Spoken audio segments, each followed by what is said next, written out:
There has been talk in the chambers of parliament of Namibia's withdrawal from the International Criminal Court, or better known as the ICC. Namibia will be one of 5 African countries that have either announced their withdrawal or expressed sentiment to leave. The ICC claims that it investigates and tries individuals charged with the gravest of crimes, like genocide, war crimes, and crimes against humanity. Essentially, it is the court of last resort for victims let down by the governments meant to protect them. There are those like the current Namibian government who questions the court's legitimacy. Firstly, there are global powers such as the United States, Israel, India, and China who refuse to recognize or allow the ICC and its involvement in their country affairs. Moreover, African leaders seem to be the only ones challenged by the court. 34 of 122 signatories to the Rome Statute are African states. Since it was formed in 2002, the court has opened 20 criminal case investigations in 8 African states. It is currently pursuing more cases in Africa than in all other world regions combined. With us in studio is Toni Hancox from the Legal Assistance Center to discuss the legitimacy of the ICC, its relations with African states, and Namibia's pending withdrawal from the International Criminal Court. Good evening, viewers, and welcome to One Exclusive. I'm your host, Alna Dall. The International Criminal Court is charged with investigating crimes against humanity such as genocide. There are at the moment 122 signatories to the International Criminal Court. However, this year, a bunch of countries have shown their intentions to leave the ICC, one of them being Namibia since March this year. With us in studio is Toni Hancox from the Legal Assistance Center. Good evening, Toni. Hello, good evening. Thank you for joining us. Thank you for inviting me. Now tell us, Toni, just for the viewer out there, to give us a picture, what is the ICC? Okay, the International Criminal Court is established by the Rome Statute, and basically it's an agreement between countries. Whoever signs onto it and whoever ratifies the statute says that this court is allowed to try my nationals and any event that happens in my country relating to crimes against humanity, relating to genocide, relating to war crimes. And it is a court of last resort. In other words, first the country has the ability to do it within their own countries, their own criminal justice system deals with it. If they cannot or they will not, then it gets referred to the International Criminal Court. If there are, for instance, political leaders who are now perhaps guilty of war crimes and genocide, obviously the countries and the government that they belong to will not want to put them on trial. So how do you go by laying a complaint with the ICC? Firstly, let me just say I sincerely hope that the countries who they are governing will want to put them on trial. But if that is not the case, for whatever reason, then there's 3 ways in which it can go to the International Criminal Court. Either the country itself can refer it, otherwise it can be referred by the UN Security Council, or the prosecutor of the International Criminal Court can decide on his or her own account that they will initiate an investigation. Okay. And it's not like the ICC, I mean, they have 122 signatories, but the ICC does not have jurisdiction over every country in the world. So if you sign on, only then do they have jurisdiction? Exactly. If you sign it, it's like any international convention or treaty. If you sign it, basically what you're saying is we will not go against the premises of the agreement. So America, for example, signed it. So they're saying they're not going against the premises, but they didn't ratify it, which means that they do not take it on board for their own people and in their own jurisdictions. Now let's just look a little bit. Since 2002, there have been a number of people who have come to trial on the ICC. Can you give us an indication, have some of these trials been more successful than others? Okay, I've actually had to look up a couple of those because I haven't been following exactly what's been happening, but there have been a number of cases that the ICC has tried successfully. And, one would say that all of them are important because obviously they deal with extreme atrocities, crimes against humanity, war crimes and genocide. And those 3 convictions that the ICC has managed to secure, the first one would be the Lubanga case, which relates to child soldiers. And it deals with the leader of a militia in the Democratic Republic of Congo. He was found guilty in March 2012 of war crimes where they enlisted and conscripted children under the age of 15 years and used them to participate in hostilities. So he got 14 years and he's currently serving that in the DRC, and he also has to make reparations to the victims. Then the second one would be the Katanga case. My French is terrible, but he was the commander of the Force de Résistance Patriotique in Ituri, also in the DRC. 4 counts of war crimes, including murder, attacking a civilian population, destruction of property, pillaging, and this all related to an attack on the village of Bogoro in the DRC in 2003. He's serving 12 years imprisonment, and the ICC is still busy determining victim reparations. And then the last one would be the Al-Mahdi case, which is the recent one in September 2016, an Islamic militant, and he's basically a co-perpetrator of intentionally directing attacks against historic monuments and buildings dedicated to religion. This was in Timbuktu in Mali. So he's been sentenced to 9 years imprisonment as well. All right. So, I mean, it's between 3 to 5 convictions. I see you mentioned 3 there. That's not a lot over the space of 14 years. So obviously this is not a very easy process. As I understand, once they are tried and they are convicted, that sentence is lived out in your country. Correct. All right. And now recently we've seen that Russia also wants to withdraw. The ICC has also come and said that there might be war crimes that America, you know, is maybe guilty of in places like Afghanistan. But I mean, what is the impact if the USA hasn't ratified the agreement? You know, at the risk of sounding a bit unimpressed, I would like to say that it doesn't mean because the USA hasn't ratified it or agreed to it that it cannot work. We see what's happened recently in the US. It's not always good things that come, you know, from the bigger powers. And I can't say why they have decided not to do it, but I know that when the discussion came about at the time, they felt that because the ICC has jurisdiction over your nationals wherever you are in the world, the feeling was that there are so many US soldiers stationed all over the globe that, you know, they would be targeted, and they felt that their processes were sufficient within the US to deal with it.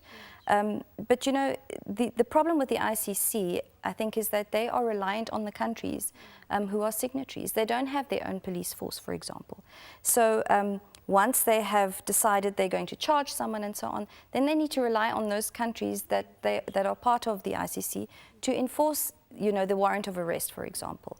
And that has been the problem with AlBashir, is that, you know, there's these arrest warrants are out on him, but nobody is prepared to arrest him. And let's talk a bit about AlBashir for the viewers out there who don't know.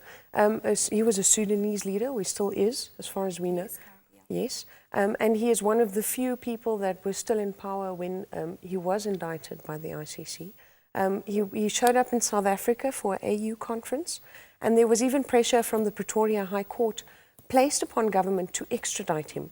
Now, since then, a lot of African countries have jumped on the bandwagon and have said, we are tired of the ICC. What happened there, really? Well, my argument would be, you know, I know there's been concern that it's heads of state that are being targeted, current heads of state. And I think our government, the Namibian government, has actually said they want amendments made to say that it's only once you have retired from being a head of state that you could be charged. But my argument to that would be, surely a person that's a head of state would not have the mandate of his people to commit these crimes, his or her people to commit these crimes. So I definitely don't want someone like that leading me. Yes. So what is the fear? I don't understand it at all. And all of the African countries that have said they wish to withdraw, it's all been preempted by something funny going on. You know, in South Africa it was AlBashir, in other countries it was other issues. And it just concerns me. I would think that if you sign on to something, because it is an agreement that you have signed and ratified and said that you would carry out, surely the idea is to try and fix it from within and not just to withdraw completely. So we do see this within the region, that there are a lot of neighboring countries who are now sort of standing up for each other and saying, you know, maybe we need a different model for Africa. And I mean, if we just quickly look at the previous indictments that have taken place, I mean, there are 5 leaders from Uganda, there are about 6 from Kenya, numbers from DRC and Sudan. And these countries are all already war-driven countries. and they already have a lot of instability. Would you say that these countries are unfairly targeted? I don't think so. We've done a little bit of research, and 6 of the 9 African cases were actually brought to the court by the African governments themselves. So it wasn't someone from outside that came and said, look at them, let's get them. It was from within. Only one African case, the one involving Kenya, was initiated by the prosecutors of the court. So I think one shouldn't look at the fact that that Africa is being targeted. I think we should be proud to say, that we are using this process as African countries in the sense of transparency and openness, and to ensure that these things don't happen. One must also remember that the ICC is currently conducting preliminary investigations in other countries too, such as in Afghanistan, such as in Colombia, Palestine, the Ukraine, and even alleged crimes attributed to the armed forces of the United Kingdom deployed in Iraq. So it's just that this focus has been put on Africa, but it's in fact not so if one looks at the broader picture. And I think that it's more Africans are using the court that they helped to create, and that's how it should be, and that's how it will be strengthened in the future. But I mean, if you just to play the devil's advocate a little bit, investigations in Palestine and Caucasus, for instance, it has been ongoing for quite a while. It just seems like in Africa things happen a lot quicker and the trials come forth a lot quicker. Are there other players at work that we don't see or that we don't know of that are preventing these trials from going further? The political arena, I can't answer that, thank goodness, I should say, because I don't have any inclinations in that way. But of course, there's always going to be things going on behind the scenes. But if it's working within a certain context, then build on that. Perhaps it's worked better in Africa because people are more prepared to come and speak out, which is great. I think that's a wonderful tribute to our continent, isn't it? Obviously, there are the issues with Russia, China, the United States being part of the UN Security Council. They can veto certain things. I would say that then it makes it even more important for us as African nations to stand up and say, we're not going to hide behind that. We are here to say that if our leaders do this, if anybody does it, it's not just the leaders that are targeted. People keep on worrying about the heads of state, but it can be you or me as well. So it's really about keeping each other accountable at exactly. the end of the day. Yeah. And we should be proud of that.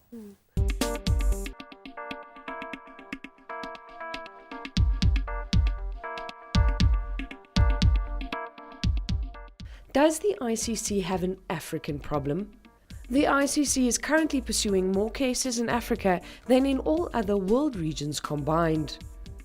Due to the frequency of the ICC indicting African leaders, many African states such as Gambia, Libya and Burundi have already withdrawn from the court. And now, after the South African government refused to extradite Sudanese despot Omar al-Bashir, South Africa as well as Namibia seem soon to follow. But exactly what will these withdrawals mean to the legitimacy of the court? And how will Namibia's withdrawal reflect on its global status as a peaceful, stable and free nation? With us after the break is Toni Hancox from the Legal Assistance Centre of Namibia and Namibia Law Society.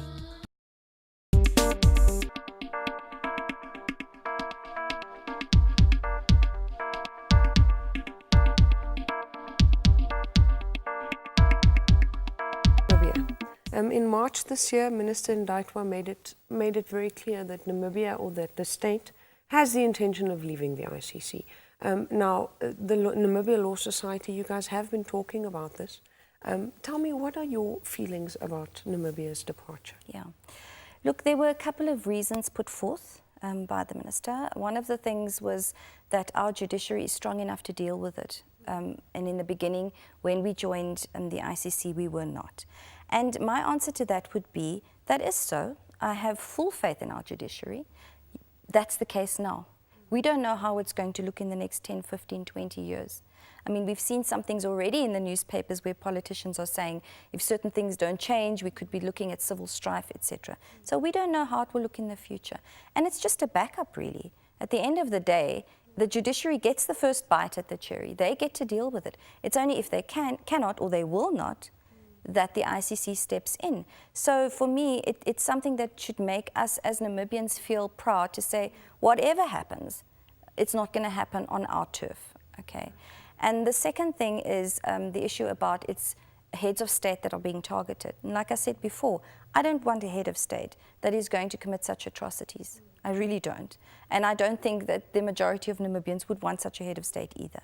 And then the other issue that was raised was it's an internal matter. Now, as a human rights practitioner of the last 16 years, human rights is never an internal matter. It affects all of us, wherever it's happening in the world. And we should be able to stand up as a country and say we will not tolerate it. And the other thing that you mentioned is that Namibia has to focus on poverty eradication, which really asked, the next question then I wanted to ask was, what would our involvement be? I mean, how much time and effort does it take from our governments to be a part of the ICC? It just takes commitment, really. I mean, we've done it already. We've signed the Rome Statute. It just means that if ever there is a case that comes before the International Criminal Court, that the police forces of this country may have to do some investigations and so on. But there's really not that much necessary at this point in time. In particular, because our criminal court, our judiciary is working. So, you know, it would come under us in any event in the first instance. Now, someone like Saki Shangala, our Attorney General, who really does have experience in the judiciary, he is also fervent standing up against this, saying that we must leave the ICC. Is there any legitimacy to his claim? I'm not going to answer that question. I can't. I can't say why Mr. Shangala has taken that stance. Okay. And then again, legitimacy. What will happen to our reputation as a Namibian state, our peace, stable nation, if we do withdraw from the ICC? You know, at the end of the day, I think we are in a pretty good space right now. So probably, maybe not in your time, maybe not in my time, will any bad come of it. But I think, on the whole, I think it's important that we show that we have solidarity with people that are struggling with crimes against humanity, with genocide. I mean, it's happened in our country in the past, and it's happening continuously across our borders. So for me, it's sending out a message, an unequivocal message to the international community that we will not tolerate that and that we stand up for justice. And that's something that makes me proud. You know, when we joined the ICC, I was proud to say, you know, Namibia, here we are, we're standing, we're going to be counted in this. And I really don't understand this kind of drive to now leave the ICC. I don't see the problem with it. I see that we should be working from internally to try and make it a stronger justice system for our country. And I mean, if you look at Namibia, the other African states who have shown their intention to leave are African states that we say that have gone through considerable civil war, and there have been war crimes. Namibia, we have been fairly peaceful over the last 20 years. There hasn't been genocide or gross human rights violations that we know of, which really begs the next question. If we see this mass exodus of African states, if these 6 or 8 states now say, okay, we're done with the ICC, how eventually is the ICC's legitimacy going to be affected? Yeah, I mean, it's definitely going to weaken the jurisdiction of the ICC, obviously, in terms of territorial jurisdiction, but also it's people jumping. It's like countries jump on the bandwagon. If one does it, then it's easier to do it. And I think what's important is that we should stand with the countries that are saying we want to be a part of it. I mean, it's not all the African countries that want to withdraw. Many of them want to remain. Cote d'Ivoire, Nigeria, Senegal, Tunisia, Botswana, you know, they want to remain. We should be standing with them in solidarity, I believe. Obviously, it's going to affect the ICC if people or if countries just start jumping ship. And with the African Union, they have now come and they've said, you know what, let's give the African Court international jurisdiction. Let's allow the African Court to, you know, act as its own ICC. What would give this court the legitimacy that the ICC may or may not have? I'm not quite sure, to be honest, because, I mean, the ICC is a creation of countries that agree to it, just like the African Court will be. One needs to ask the question, why would we be part of the African Court only and not a part of the International Criminal Court if there's no issues we're not trying to hide behind anything. I think it may create the impression certainly that the African court is not necessarily going to deal as harshly, possibly, with heads of state. They may allow heads of state to escape, you know, while they are still heads of state. I don't know how it's going to play out into the future. But for me, it could come from any side. It shouldn't just be from the African court. And obviously it's only going to be in terms of Africa, the African court, whereas the International Criminal Court is worldwide. So yeah, we'll have to see how that plays out into the future. Now tell me, Toni, yes, the general public, obviously we have the government and members of parliament, the Attorney General saying something, and there might be people on the ground who want something else. Is there any way to create dialogue with government, to go into debate, to give our opinions on this matter? Well, I think that's what we're trying to do here today. You will also have seen in the newspapers of late, certainly there was an opinion piece from myself that was in the newspaper, and I was trying to really make it real for people, you know, because sometimes you read these things in the Namibian or maybe in some kind of legal document, and I need a dictionary, you know, to figure out what people are trying to say. So I was trying to make it very real for people so they can understand what it's about. And the LAC, the Legal Assistance Centre, has actually done a question and answer paper that they've provided to all the parliamentarians in the hope, you know, that it will be read and digested in the sense that it's meant to be, just as information, but also to say there's no reason why we need to withdraw. And one must remember that we have a lot of dealings with other countries internationally, and it impacts on how we are seen in the world, and that impacts on the kind of funding that we receive, not just as NGOs, obviously that's but any kind of funding. So it impacts on that too. Who are you trying to hide? Why are you trying to hide behind what? You know, people don't understand that. If we have nothing to hide, if we are open and transparent, if we are committed to justice and to stand up for human rights, there's no need for us to withdraw from the ICC. Viewers, that's all from us this evening. Please send us your SMSs. We'd love to know what you think about tonight's topic. SMSs are charged at $1 Namibian each. That'll be all for this evening. Good night.